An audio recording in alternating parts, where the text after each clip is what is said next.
Hey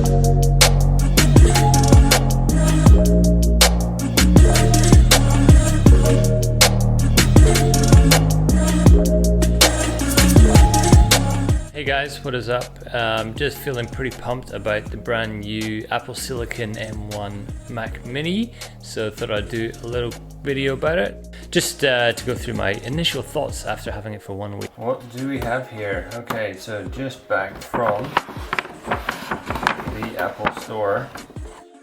So despite knowing about their imminent arrival, prior to Apple's November announcement, I had no intention whatsoever of getting a new Apple Mac in 2020. Given that my current Mac, which is a 2019 MacBook Pro, mid-spec, middle of the road, is merely 12 months old, and it's still running pretty well, as you would hope, considering I put down about $4,000 for it at the time. However, once all these reviews started flooding through, unanimously praising these new Macs with M1 Apple Silicon chips, it became apparent to the Apple fanboy in me that these new M1 Macs were game changers in the industry. And not only that, but on a performance versus cost scale, they are incredible value for a Mac.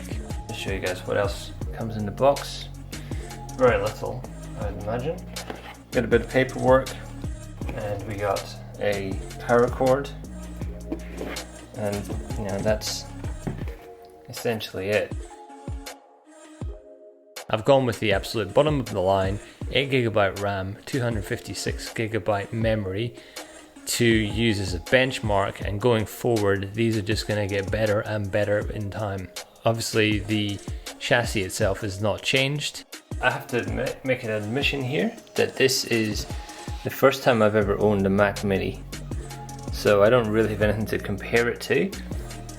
But just going by what I see before me, it is incredibly light. It feels like it doesn't really need to be the size it is, and it probably doesn't. On the back you've still got your power button, power input, Ethernet, 2 Thunderbolts, HDMI, 2 USB-A ports, and a 3.5 headphone jack. This video is based on me having the Mac for 1 week. So initial thoughts, initial experiences. So before you consider getting yourself one of these new M1 Macs, it's worth just checking that all the software that you use on a regular day-to-day basis will work on the new Mac OS Big Sur and M1 Mac Silicon.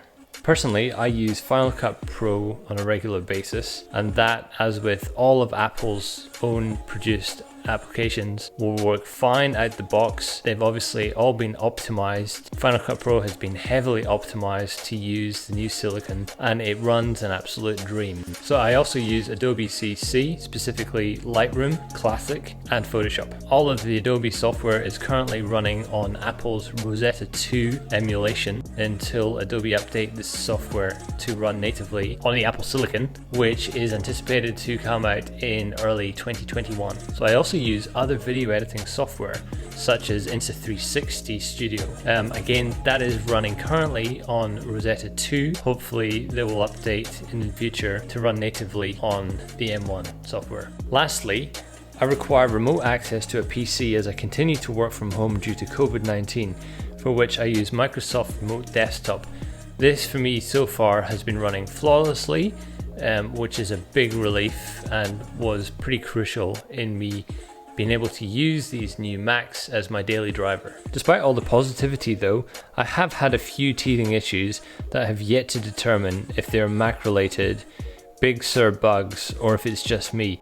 All in all though, this Mac is by far the best Mac that I have ever used. The Mac Mini is a very versatile offering. It's as suitable as a shared family computer as it is for pro photographer or videographer. So some final thoughts. Using this new Mac Mini also actually got me thinking back to a video by Jonathan Morrison a couple of years ago, where he promoted an iPad Pro Mac Mini combo setup that connected the iPad wirelessly to a Mac Mini via a Luna display mini dongle thing, thus creating a touchscreen Mac. This is potentially an even more desirable use case now than it was when John released the video a couple of years ago. And just a little selfish upgrade, if Apple are listening, imagine powering the new Mac Mini with a USB-C cable rather than a traditional power port. Then it would be truly mobile and you'd just be able to chuck it in your bag and power it up with a standard USB battery bank that you can use for your laptop or other devices. What a dream travel setup for creatives. Within, you can have your iPad providing casual touchscreen computing when you just don't want to work with a real computer, and then just connect the Mac Mini to the iPad when you need to get some work done that a touchscreen workflow isn't the most suitable. Then you can power it up with the same USB adapter that you power your iPad with. All in all, a physical package, potentially smaller and lighter than a laptop.